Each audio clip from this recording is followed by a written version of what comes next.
Assalamualaikum warahmatullahi wabarakatuh. Kami dari kelompok 6 akan mempresentasikan hasil diskusi kami. Sebelumnya, perkenalkan nama saya Dita Putria, nanti akan ada rekan saya yang bernama Adila Aryani. Yang pertama yaitu leverage. Leverage adalah konsep dalam keuangan yang merujuk pada penggunaan dana pinjaman atau utang untuk mendanai aset atau proyek dengan harapan bahwa keuntungan dari aset atau proyek tersebut akan lebih besar daripada biaya utang. Leverage memungkinkan perusahaan atau individu untuk meningkatkan potensi keuntungan, tetapi juga meningkatkan potensi resiko karena beban utang yang lebih tinggi. Dalam konteks perusahaan, leverage biasanya diukur dengan rasio utang terhadap ekuitas atau debt to equity ratio yang menunjukkan properti utang yang digunakan untuk membiayai aset perusahaan dibandingkan dengan dana yang berasal dari ekuitas pemegang saham. Leverage juga dapat dilihat dalam bentuk leverage operasional yang merujuk pada penggunaan biaya tetap dalam operasi perusahaan. Macam-macam leverage. Leverage terbagi menjadi dua, yang pertama itu leverage operasi dan leverage keuangan.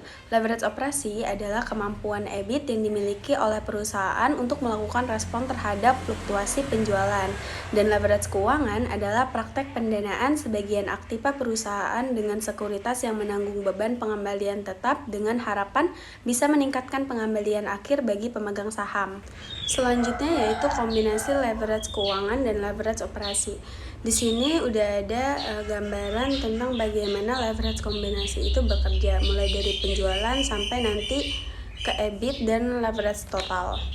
Jadi leverage operasi dan leverage keuangan adalah dua jenis leverage yang digunakan oleh perusahaan untuk meningkatkan keuntungan dan pertumbuhan.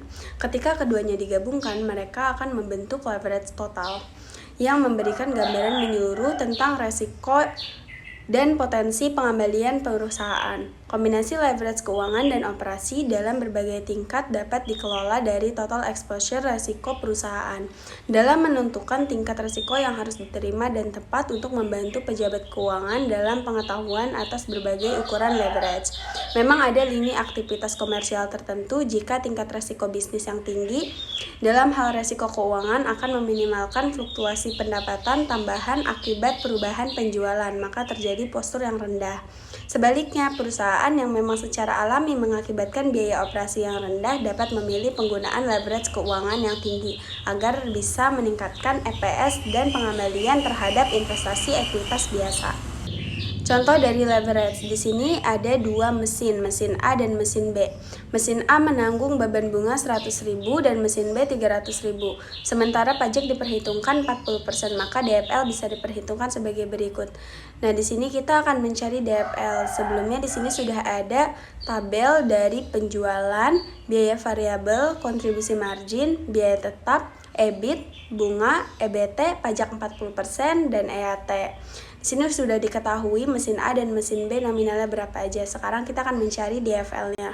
Yang pertama itu kita akan mencari DFL A. Di sini DFL A sama dengan 400.000. 400.000 itu merupakan EBIT dari si mesin A.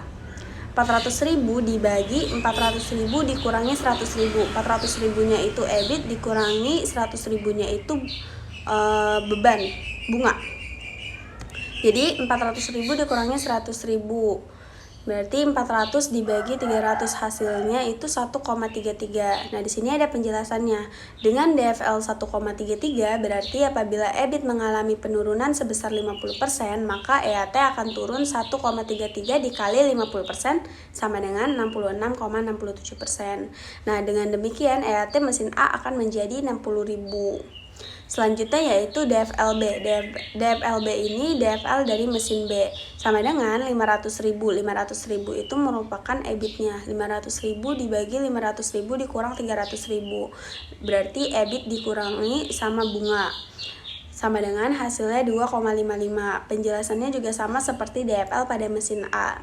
Jadi dari hasil kedua DFL yang sudah dihitung, maka akan mendapatkan hasil penjualan pada mesin A turun 40% mengakibatkan EBIT A turun 50% dan EAT turun 66%. Dan pada mesin B, penjualan B turun 40% menyebabkan EBIT B turun 80% dan EAT turun 200%.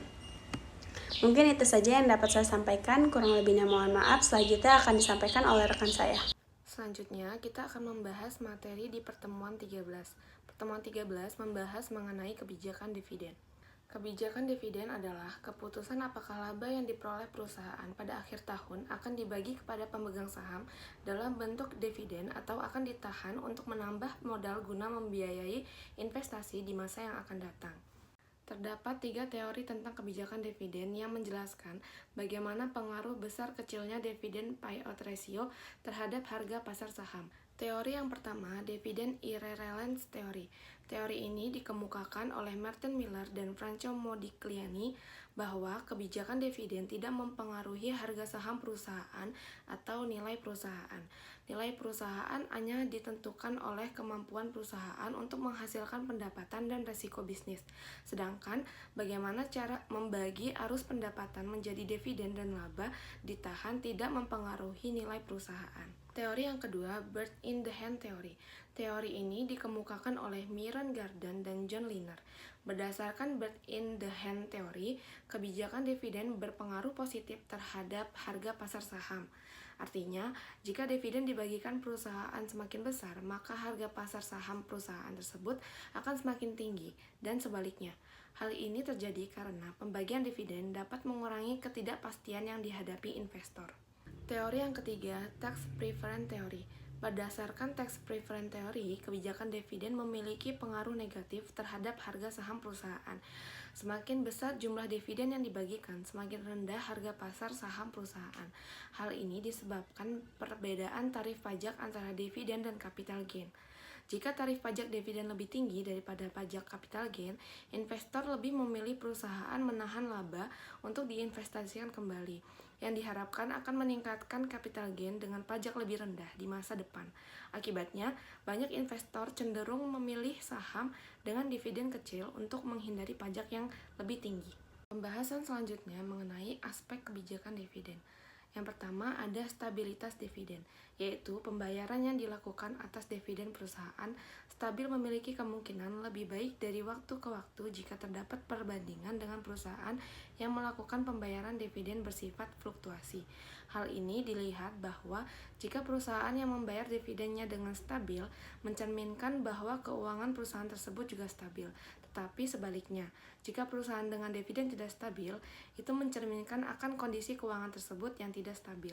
Yang kedua, ada target payout ratio, yaitu beberapa entitas menetapkan target dividen payout ratio jangka panjang yang menyebabkan jumlah dividen yang dibayarkan dapat berubah-ubah.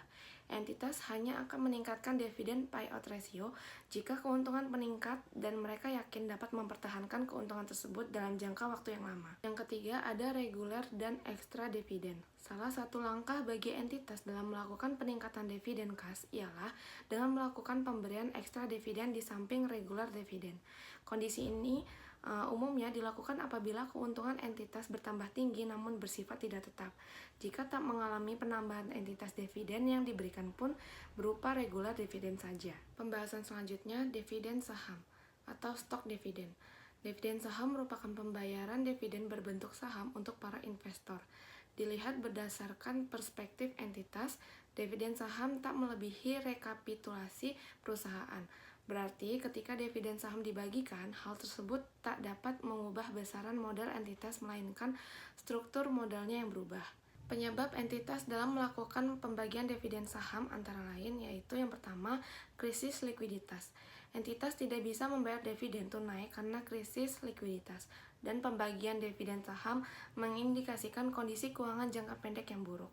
Yang kedua, penanaman modal baru, yaitu kas digunakan untuk investasi baru, dan pembagian dividen saham menunjukkan prospek positif, diharapkan meningkatkan nilai perusahaan dan harga saham, memberikan potensi capital gain bagi investor. Pemecahan saham atau stock splits. Pemecahan saham adalah aktivitas entitas dalam melakukan penambahan jumlah saham yang beredar yang dilakukan dengan langkah melakukan pemecahan satu saham ke dua saham, ataupun melebihi itu dan disertai dengan nilai nominal yang menurun dalam keadaan yang seimbang.